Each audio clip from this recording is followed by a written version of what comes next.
سنة من قد أرسلنا قبلك من رسلنا ولا تجد لسنتنا تحويلا.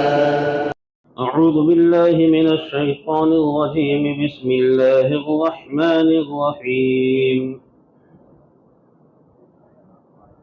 فأزلهما الشيطان عنها فأخرجهما مما كانا فيه وقلنا اهبطوا بعضكم لبعض عدو ولكم في الأرض مستقر ومتاع إلى حين. فتلقى آدم من ربه كلمات فتاب عليه إنه هو التواب الرحيم. قلنا اهبطوا منها جميعا فإما يأتينكم مني هدى فمن تبع هداي فلا خوف عليهم ولا هم يحزنون.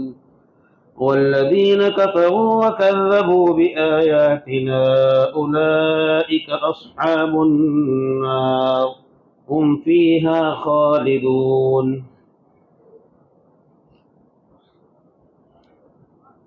محترم دوستو بزرگوں، قرآن کریم آدم علیہ السلام کا جو واقعہ نقل کرتا ہے، اس کی ایک کڑی ہمارے سامنے یہ آئی تھی کہ آدم علیہ السلام کو اس دانے سے جس سے منع کیا گیا تھا، اس دانے کو کھانے کی وجہ سے آدم علیہ السلام اور حضرت حوا علیہ السلام دونوں کو اللہ کے حکم سے زمین پر اترنا پڑا۔ اللہ کا حکم ہوا کہ زمین پر اتر جائیے۔ جنت کی جو زندگی تھی وہ بغیر کسی مشقت کی تھی، اور اللہ نے اس وقت فرما دیا تھا کہ جنت سے اگر کسی وجہ سے نکالے گئے تو مشقت میں پڑ جاؤ گے۔ فتشقا فلا یخرجنکما من الجنت فتشقا، آج کے پارے میں آیا تھا، 16ویں پارے میں، کہ یہ شیطان تم کو جنت سے نہ نکال دے کہ جس کی وجہ سے تمہیں مشقت میں رہنا پڑے۔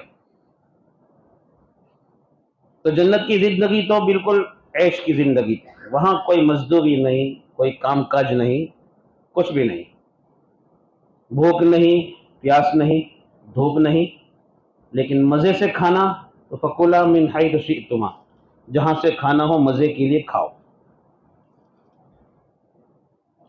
جب اس غلطی کی وجہ سے جنت سے اترنے کا حکم ہوا تو اللہ رب العزت نے آدم علیہ السلام کو بھی، حوا علیہ السلام کو بھی، ساتھ میں ابلیس کو بھی یہ کہہ دیا کہ جاؤ جنت میں جاؤ، زمین پہ جاؤ، زمین پہ تم اترو اس حالت میں کہ تم ایک دوسرے کے دشمن بن کے رہو گے۔ بعضکم لبعض عدو،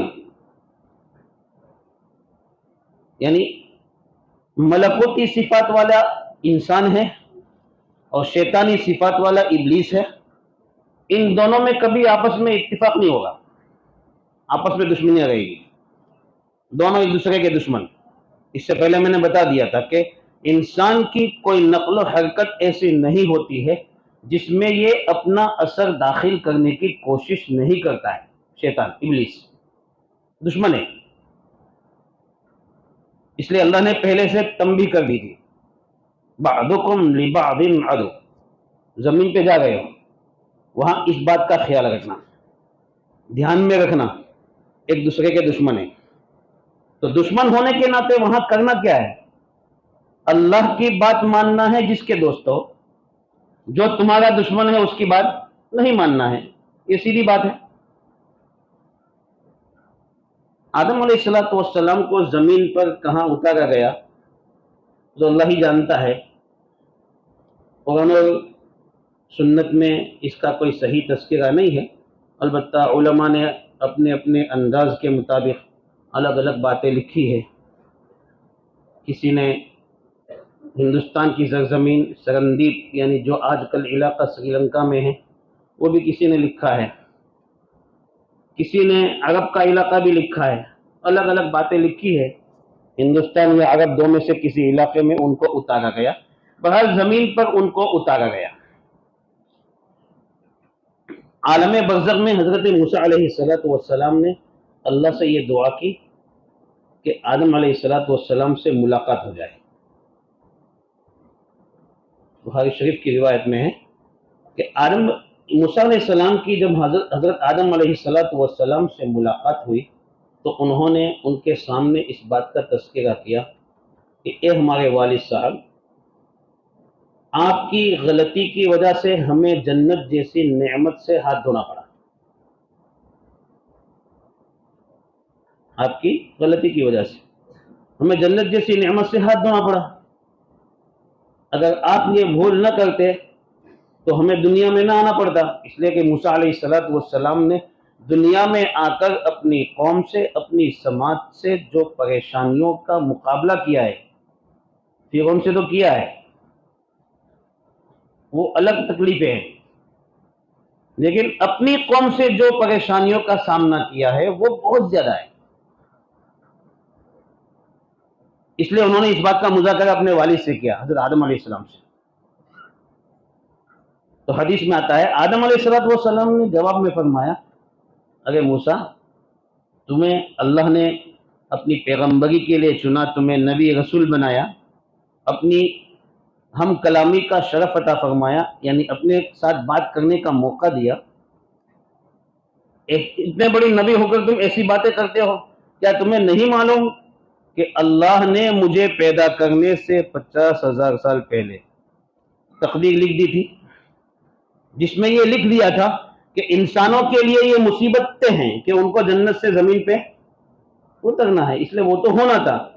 کہنے کا مطلب یہ ہے کہ یہ مصیبت انسان پر آنی تھی، چاہے اس کا سبب کوئی غلطی ہو جائے، چاہے اس کا سبب کوئی دوسرا ہو، یہ تو آنا ہی تھا. تو انسان کی قسمت میں یہ لکھا تھا کہ اس کو آسمان سے نیچے اترنا ہے، جنت سے اس کو نیچے اترنا ہے. اس کی وجہ یہ ہے کہ زمین پر اس کو اللہ کی نیابت کرنا ہے، اس لیے اس کو آنا ہی تھا. اس لیے آدم علیہ السلام کو اللہ نے زمین پر اتار دیا. وہاں کوئی اس وقت رہتا تو تھا نہیں. آدم علیہ السلام، ہوا، یہ دو ہی ہیں. اور آہستہ آہستہ عرصہ گزرنے کے ساتھ ساتھ ان کی بھی اولاد ہوئی. علماء نے لکھا ہے کہ حوا علیہ السلام کی کل 20 ڈلیوریاں ہوئی، جن میں 40 بچے پیدا ہوئے. ایک ڈلیوری میں ایک لڑکا ایک لڑکی. تو 20 ڈلیوری میں کتنے ہوئے؟ یعنی 20 لڑکے اور 20 لڑکیاں. یہ زمین پر آباد ہوئے. سب لوگ مسلمان ہیں، کفر کا کوئی سوال نہیں. زمین میں جو خلافت کی شروعات ہو رہی ہے وہ اسلام سے ہو رہی ہے. یعنی میں اس لیے کہہ رہا ہوں کہ بہت سارے لوگ یہ سوال کرتے ہیں کہ نبی کریم محمد صلی اللہ علیہ وسلم اس دنیا میں آئے تو کفر کا بول بولا تھا، کفر عام تھا، شرک عام تھا. تو مشرک لوگ یہ کہتے ہیں، کافر لوگ کہتے ہیں کہ اسلام سے پہلے تو شرک تھا، ہمارا مذہب چلتا تھا، ایسا کہتے ہیں. بات سمجھ میں آ رہی ہے؟ دنیا میں ہمارا مذہب، تو ہم محمد صلی اللہ علیہ وسلم سے نہیں دیکھیں گے، ہم تو ہمارے بابا آدم علیہ السلام سے دیکھیں گے. جب سے انسان کی پیدائش ہوئی ہے، وہ پیدائش کے بعد پیدائش کی بنیاد ہی اللہ کی خلافت ہے.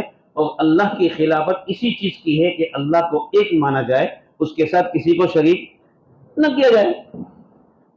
یہ اللہ کی خلافت، اللہ کی نیابت ہے.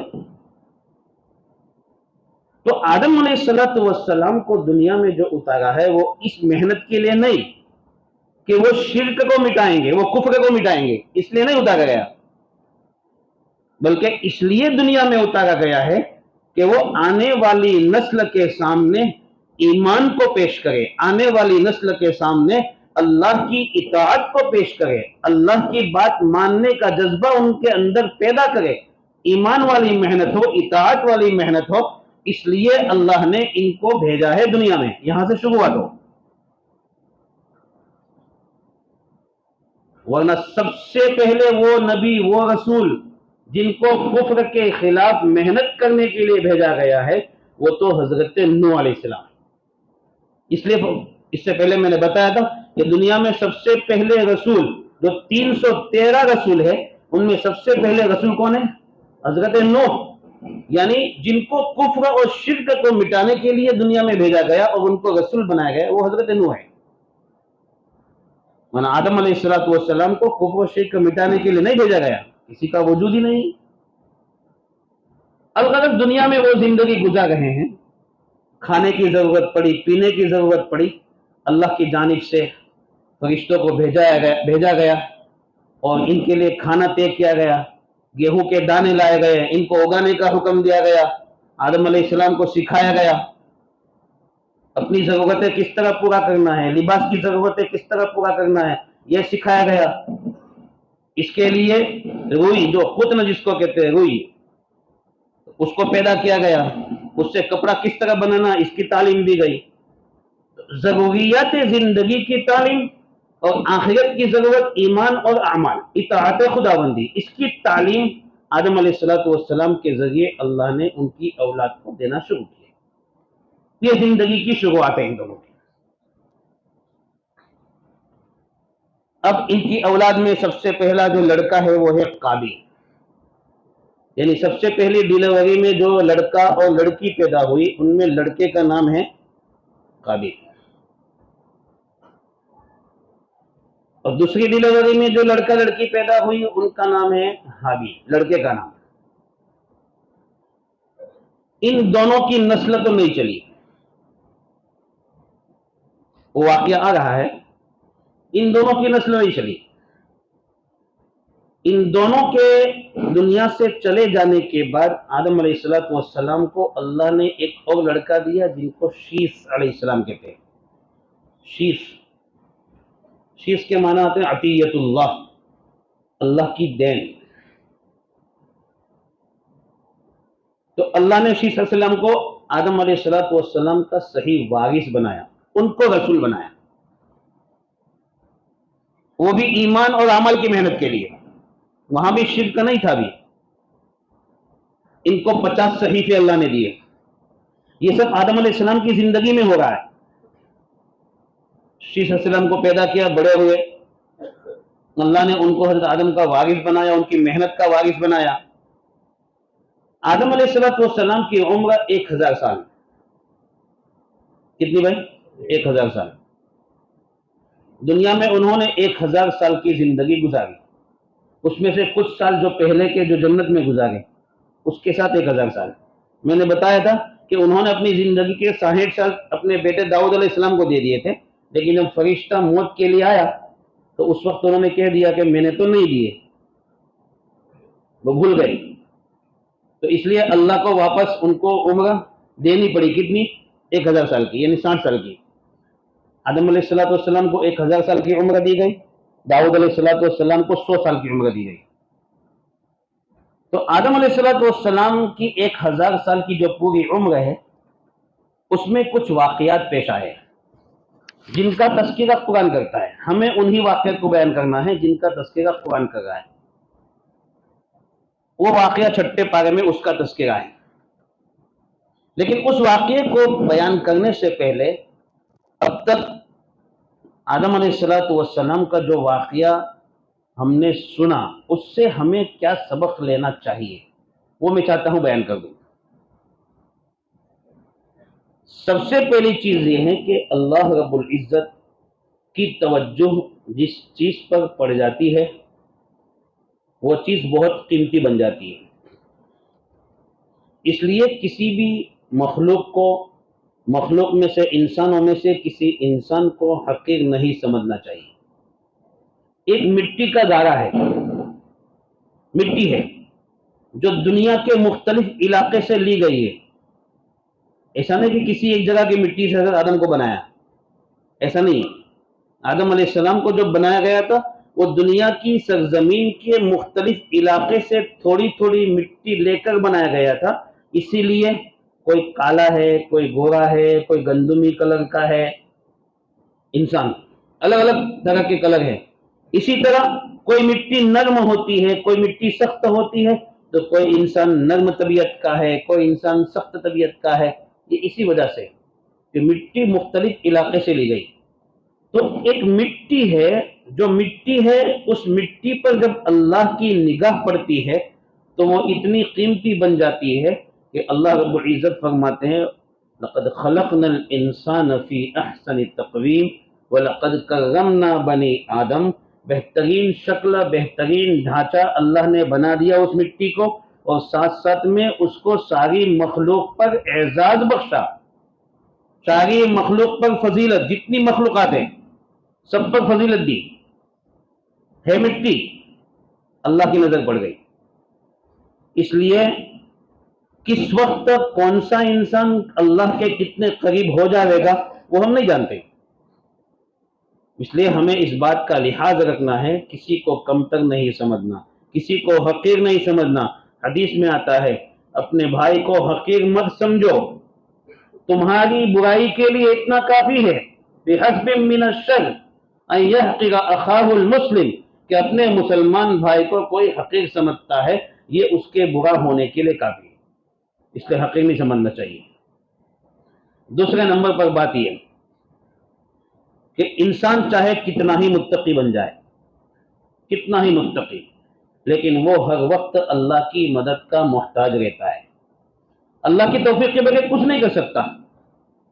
اسی لیے اسلام میں اس بات کا حکم دیا گیا ہے کہ کسی سے بھی تم معاملہ کرو تو اس سے بدظنی کے ساتھ معاملہ کرو۔ بات سمجھو میری جو کہنا چاہتا ہوں، ہر آدمی کے ساتھ اچھا گمان رکھو، یہ آدمی اچھا ہے، لیکن جب معاملہ کرنے کی بات آئے تو معاملہ اس طریقے سے کرو کہ یہ سمجھو تھوڑی دیر کے لیے کہ یہ آدمی چاہے داڑھی والا ٹوپی والا ہے، یہ آدمی کرتا پائجامہ والا ہے، لیکن پھر بھی ہو سکتا ہے وہ غلط ہمارے ساتھ کر جائے، اس لیے لکھان کرو۔ کیا کرو؟ آدم علیہ السلام بھول گئے تھے کہ میں نے اپنی 60 سال کی عمر دعوت کو دی، تو اسی وقت سے لکھنے کا حکم دیا گیا ہے کہ اب کوئی بھی معاملہ ہوگا تو کیسے ہوگا؟ لکھ کے ہوگا، بغیر دستخط کے نہیں ہوگا، اس لیے لکھاؤ۔ ایسا نہیں بھروسہ ہے، تم پر بھروسہ ہے، ایسا نہیں۔ بدظنی کے ساتھ معاملہ کرو، سامنے والے کے ساتھ ایسا گمان رکھو کہ یہ خراب کر سکتا ہے، چاہے وہ کوئی بھی ہو۔ ہمارے نبی محمد صلی اللہ علیہ وسلم اعتکاف میں موجود ہیں، مسجد کے دروازے پر آپ کی بیوی حضرت صفیہ برقعے میں ملنے کے لیے آئی، حضور کچھ بات کر رہے ہیں، دو صحابی کو دیکھا کہ انہوں نے دیکھا حضور کو اس عورت سے بات کرتے ہوئے۔ اللہ کے رسول صلی اللہ علیہ وسلم نے ان دونوں صحابہ کو بولا، فرمایا یہ میری بیوی صفیہ ہے۔ کیا فرمایا؟ حضور فرمائے یہ میری بیوی، یعنی ان لوگوں کے لیے موقع تھا کہ وہ ایسا سمجھے کہ یہ دوسری کوئی عورت ہو سکتی ہے۔ اس بات کو نکالنے کے لیے میرے نبی محمد صلی اللہ علیہ وسلم کیا فرمایا ان دونوں کو بلا کے؟ یہ میری بیوی صفیہ ہے۔ بات میری سمجھ میں آ گئی ہے؟ عام حالات میں ہم سب کے ساتھ اچھا گمان رکھیں گے، اچھا گمان، لیکن ہم کسی سے معاملہ کریں گے تو وہ ایسا معاملہ کریں گے، ایسا معاملہ کریں گے کہ سامنے والے کو یہ سمجھیں گے کہ ہو سکتا ہے 1% بھی ممکن ہے کہ یہ آدمی غلط کر سکتا ہے۔ اس لیے پختہ معاملہ کیجیے، کوئی بھی معاملہ پختہ، کیونکہ انسان کی فطرت میں غلطی کرنا لکھا ہے، غلطی ہو جاتی ہے، یعنی ہمیں اس واقعے سے سبق لینا ہے، غلطی ہو جاتی ہے۔ اسی طرح ہم کسی بھی متقی آدمی سے یعنی یہ امید کر سکتے ہیں کہ اس سے غلطی ہو سکتی ہے، اس لیے ہماری جانب سے ایسے کام نہیں ہونے چاہیے کہ جس کی وجہ سے شریعت کی خلاف ورزی ہو۔ مثال کے طور پر میں اپنی بچی کو دنیا کی تعلیم دے رہا ہوں، اسکول میں جا گئی ہے، آنے جانے کا مسئلہ ہے، اس کو لانا ہے، اس کو بھیجنا ہے۔ میرے محلے کا ہی ایک بچہ وہ اسکول روزانہ جاتا ہے، اپنے گھر کا بچہ ہے نا، بھائی تو میری بچی کو روزانہ لیتے آنا اور لیتے جانا۔ بات سمجھ رہے ہیں؟ دیندار بچہ ہے اس لیے ہم نے بغوزہ کر لیا اور اسلام کی خلاف ورزی کی، یا ہماری بہت ساری بچیاں باہر پڑتی ہے، اپ ڈاؤن کرتی ہے، تو ہم دیکھتے واقعات کیسے پیش آتے ہیں۔ جب جنت کا ماحول ہے، جنت کا ماحول نیک ماحول ہے، آدم اور حضرت حوا دونوں کے دونوں اس ماحول میں رہ رہے ہیں، جنتی ماحول ہے، وہاں بھی شیطان اپنا کام کر سکتا ہے اور ماں حوا کے دل میں وسوسہ ڈال سکتا ہے۔ تو یہ تو کتنا خراب ماحول ہے، دنیا کا ماحول، گندا ماحول، جہاں دشمن بالکل 100% بلکہ 100% سے زیادہ اس بات کی محنت کر رہا ہے کہ مسلمان اپنے اسلام کو چھوڑ کر نعوذ باللہ کفر میں داخل ہو جائے۔ مختلف طریقے سے محنتیں چل رہی ہے۔ ہماری جتنی ضرورتیں ہیں ان تمام ضرورتوں میں یہ محنت چل رہی ہے، تمام ضرورتوں میں آج یہ محنت چل رہی ہے۔ اسکول کی لائن کی ضرورت ہے، وہاں محنت چل رہی ہے ہمارے بچوں پہ، کہ وہاں ان کو روزانہ نمن کروایا جا رہا ہے، جے شری رام بلوایا جا رہا ہے، سب کچھ ہو رہا ہے۔ ہماری روزی روٹی کے لیے مزدوری کر رہے ہیں، تو جہاں غیر لوگوں کی مزدوری کے لیے جاتے ہیں وہاں باقاعدہ ہمیں اس طرح کے نعرے بلانے کے لیے مجبور کیا جا رہا ہے۔ ہم تجارت کرتے ہیں، ٹرانسپورٹ کی لائن ہے، ٹرانسپورٹ میں مال آ رہا ہے، ٹرانسپورٹ والے ہمارا مال لینے سے انکار کر دیتے ہیں کہ جب تک تم یہ نہیں بولو گے تب تک تمہارا مال نہیں لیں گے۔ روزی کی لائن سے دیکھو، تعلیمی لائن سے دیکھو، ہر لائن میں ہم کو مجبور کیا جا رہا ہے اس بات پر کہ ہم کفر میں داخل ہو جائیں، اس پر ہمیں مجبور کیا جا رہا ہے۔ جب اس طرح کا ماحول ہے، اتنا خراب ماحول ہے، تو ہمیں ضرورت اس بات کی ہے کہ ہم اپنے آپ کو پختہ ایمان والا بنائیں۔ آج ہی کی تراویح میں عجیب واقعہ جو حضرت موسیٰ علیہ السلام کا چل رہا تھا، ہم نے سنا جو تراویح میں واقعہ، یعنی عجیب اس کا احساس ہوا کہ وہ جادوگر جو جادو کے ذریعے سے لوگوں کو خدائی کا دعویٰ قبول کروانے کے لیے آئے تھے کہ فرعون کی خدائی کا دعویٰ سچا ثابت ہو جائے اور لوگ اس دعوے کو مان کر فرعون کی خدائی کو مان لے اور ایمان سے ہٹ جاوے، اس بات کو ثابت کرنے کے لیے، اس کی تقویت کے لیے، اس کی تائید کے لیے جادوگر اپنے جادو کو لے کر آئے تھے۔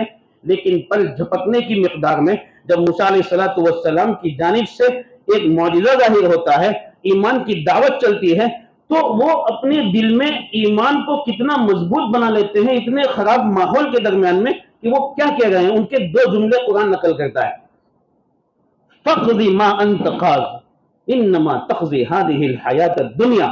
فرعون نے جب کہا کہ میں تم کو سولی پہ لٹکاؤں گا، تم لوگوں نے آپس میں مل کر یہ مشورہ کیا تھا، یہ سازش رچی تھی میرے خلاف، تم لوگوں نے مل کر، یعنی موسیٰ علیہ السلام کے ساتھ مل کر، اس لیے میں تمہیں سولی پہ لٹکاؤں گا۔ یہ انہیں جادوگروں کو کہا جب جادوگر ایمان لے آئے، تو جادوگروں کی زبان سے دو جملے نکلے ہیں، واقعی وہ جملے اتنے بہترین سونے کے پانی سے لکھنے کے قابل جو قرآن میں لکھے ہوئے ہیں قیامت تک رہیں گے۔ لیکن ایسا احساس ہوتا ہے کہ جن لوگوں کے دلوں میں کفر بھرا ہوا تھا، اتنے خطرناک ماحول میں ایمان تو قبول کر دیں، لیکن ان کی زبان سے اتنے ہمت والے جملے، استقامت والے جملے کیسے نکل گئے؟ کیا کہا انہوں نے فرعون سے؟ فَقْضِ مَا أَنْتَ قَاضٍ، جو چاہے کر، ہمارے خلاف تو جتنی ہمیں تو سزا دینا چاہتا ہے کر لے، تیرے ہاتھ میں کتنا ہے؟ انما تقضی هذه الحیات الدنیا، تو ہمارا کتنا بگڑ سکتا ہے؟ یہ دنیا کی زندگی ہماری برباد کر سکتا ہے، اس سے زیادہ کیا کر سکتا ہے؟ کون کہہ رہا ہے؟ جادوگر، جادوگر کہہ رہے ہیں۔ یہ آج کے ماحول میں میرا ایمان ہے، دیکھو ہے نا، دنیاوی تعلیم اچھی مل رہی ہے عیسائی مشنریوں کی اسکول میں، غیر مسلم اسکولوں میں دنیاوی تعلیم اچھی مل رہی ہے، پیسہ برباد کر رہے ہیں۔ ہم نے یہ نہیں سوچا کہ میرے بچے کا ایمان جا رہا ہے آج کے ماحول میں، لیکن میں نے یہ نہیں سوچا کہ ہم ان اسکولوں سے ان کو اٹھا دیں۔ اگر دنیاوی تعلیم نہیں دیں گے وہ کیا کر سکتے ہیں؟ ہم ایمان تو خراب نہیں کریں گے۔ اگر ہمارے پاس انتظام نہیں ہے ایسی اسکولوں کا کہ جن اسکولوں میں ایمان کے ساتھ دنیاوی تعلیم دی جائے، تو ہم نہیں پڑھائیں گے ان کو۔ ہمیں کوئی ہماری زندگی برباد نہیں ہو جائے گی دنیاوی تعلیم نہ دینے سے۔ ایک بات کہنا چاہتا ہوں، ضرورت تو اس کی ہے کہ ایمانی ماحول والی اسکولیں جگہ جگہ پہ قائم ہوں، ہمارے یہاں قائم ہوں، ہر جگہ قائم ہوں، جن میں ہمارے بچوں کے ایمان کی حفاظت ہو۔ ایسے کفر والے ماحول میں میرے دوستو ہم کیسے اپنے بچوں کے ایمان کی حفاظت کر سکتے ہیں؟ کیسے کر سکتے ہیں؟ تجارت کے ہر راستے ہمارے ذریعے سے کھولے جاوے، تجارت کی جتنی لائنیں ہیں وہ ہماری سمجھ کے لوگ اس کو شروع کریں تاکہ ہمارے لوگوں کو ان کے یہاں جانے کی ضرورت نہ پڑے۔ ضرورت ان چیزوں کی ہے، لیکن ہم پان گٹکا اور چائے میں ہی اتنے پیسے برباد کر دیتے ہیں کہ ہمارے پاس ان چیزوں کے لیے پیسے ہی نہیں ان چیزوں کے لیے۔ اگر ایک ماں باپ اپنے بچے کی دنیاوی تعلیم کے لیے، ایمان کی حفاظت کے ساتھ دنیاوی تعلیم کے لیے اگر کروڑوں روپے بھی خرچ کر دیتا ہے اور اس کے بچے کے ایمان کی حفاظت ہو جاتی ہے تو سستا سودا ہے، کر لو یہ سودا، یہ سودا کر لو۔ اس لیے میرے دوستو چاہے انسان کتنا ہی متقی ہو، ماحول کتنا ہی اچھا ہو، لیکن شیطان محنت میں لگا ہوا ہے، اور آج کے شیطان انسانوں کی شکل میں محنت میں لگے ہوئے ہیں، ایمان کے خلاف محنت کر رہے ہیں۔ اس لیے ہمیں چاہیے کہ ہم اپنے آپ پر بھروسہ کیے بغیر ہم آگے بڑھتے رہیں، دینی محنت سے اپنے آپ کو جوڑتے رہیں، ایمان والی محنتیں کرتے رہیں۔ رات دن کے 24 گھنٹے ہیں، ان 24 گھنٹوں میں ہم اپنے آپ کو دین کی جتنی بھی محنتیں ہیں ان سے ربط اپنے آپ کو جوڑتے رہیں گے تو انشاءاللہ اللہ کی ذات سے امید ہے کہ ہماری اور ہمارے بچوں کے ایمان کی حفاظت ہوگی۔ تیسرے نمبر پر ایک اور بات جو ہمیں اس قصے سے ہمیں سبق حاصل کرنا ہے وہ یہ ہے کہ کبھی بھی اگر اللہ کی نافرمانی ہو جاتی ہے، انسان ہے اس میں عنصر رکھا ہوا ہے، تو اگر اللہ کی نافرمانی ہو جاتی ہے تو نافرمانی کی حالت میں اللہ نے جس راستے کے ذریعے اس نافرمانی کو ختم کرنے کا ہمیں بتلایا ہے وہ راستہ توبہ ہے۔ ہم توبہ کریں گے۔ آدم علیہ السلام نے دنیا میں آنے کے بعد سب سے پہلے اس غلطی سے معافی اللہ سے مانگی۔ قرآن اس کا بار بار تذکرہ کرتا ہے توبہ کی۔ توبہ کا مطلب ہوتا ہے اللہ کی طرف رجوع کرنا، اللہ کی طرف لوٹنا، اللہ سے کہنا اللہ بھول ہو گئی، معاف کر دے۔ شیطان نے یہ کام نہیں کیا، شیطان مردود ہو گیا۔ اسی لیے حدیث میں آتا ہے، میرے نبی محمد صلی اللہ علیہ وسلم ارشاد فرماتے ہیں جب سورہ سجدہ کی تلاوت ہوتی ہے، سورہ سجدہ کی، اور اس میں سجدے کی آیت پڑھی جاتی ہے اور اس پر سارے لوگ سجدہ کرتے ہیں تو شیطان الگ ہو کے روتا ہے اور یہ کہتا ہے کہ ابن آدم کو، آدم کے بچے کو سجدے کا حکم ہوا، اس نے فوراً سجدہ کر لیا، اس کے لیے جنت واجب ہو گئی، اور مجھے سجدے کا حکم ہوا میں نے سجدہ نہیں کیا تو میں اللہ کی بارگاہ سے مردود ہو گیا۔ اس لیے توبہ کرنا چاہیے۔ آدم علیہ السلام اتنے بڑے نبی ہیں، پھوپھی بھی توبہ کر رہے ہیں، غلطی کا اعتراف کر رہے ہیں، اللہ نے ان کی توبہ کا واقعہ نقل کیا ہے، بڑی توبہ کی تو اللہ نے معاف کر دیا، اللہ کے یہاں دروازہ کھلا ہوا ہے۔ اس لیے کوئی بھی غلطی ہو جائے، انسان ہونے کے ناطے سے کیسی ہی غلطی ہو، ہمیں چاہیے کہ ہم اس غلطی پر نادم ہو کر، پشیمان ہو کر، افسوس کر کے اللہ کے یہاں ہم 2 شبد معافی کے بولے، آنکھوں سے 2 آنسو بہائے اور اللہ سے اپنے اس گناہ کو معاف کروا کر اس کے اوپر عفو کا، معافی کا قلم پھروا دیں۔ ایسا ہمیں کرنا چاہیے جیسے حضرت آدم علیہ السلام نے کیا۔ چوتھے نمبر پر ایک اور بات ہے، وہ بات یہ ہے کہ میرے دوستوں اللہ کی نافرمانی انسان ہونے کے ناطے ہو جاتی ہے، لیکن تکبر کی بنیاد پر کبھی بھی اللہ کی نافرمانی نہیں ہونی چاہیے، تکبر نہیں کرنا چاہیے۔ تکبر اللہ کو پسند نہیں ہے، بہت خطرناک گناہ ہے۔ حدیث میں آتا ہے جس کے دل میں ذرہ برابر کبر و تکبر ہوگا، بڑائی ہوگی، وہ جنت میں نہیں جا سکتا ہے، اس کے لیے جنت حرام ہے۔ تکبر مت کرو، اپنے آپ کو بڑا مت سمجھو۔ جب انسان اپنے آپ کو بڑا سمجھتا ہے تو دوسروں کو حقیر سمجھتا ہے، اڑاتا ہے اس کی اڑاتا ہے۔ تکبر اللہ کو پسند نہیں ہے، تو تکبر کے ساتھ، تکبر کی بنیاد پر اللہ کی کوئی نافرمانی نہیں ہونی چاہیے۔ نافرمانی انسان کی فطرت میں ہو جاتی ہے، لیکن تکبر کی بنیاد پر نہیں۔ اس لیے میرے دوستوں ان ساری چیزوں پر عمل کرتے ہوئے اپنی زندگی گزارو، تو ہمارے لیے یہ آدم علیہ السلام کا جو واقعہ ہے بڑی عبرت والا واقعہ ہے. اللہ کی بات مانی اور بھول ہوئی تو توبہ کی تو اللہ نے اتنی بڑی خلافت دی اور دنیا کا پورا نظام ان کے ذریعے چلایا اور آج تک یہ نظام چل رہا ہے. کریں گے انشاءاللہ. اللہ عمل کی توفیق عطا فرمائے. سبحان اللہ.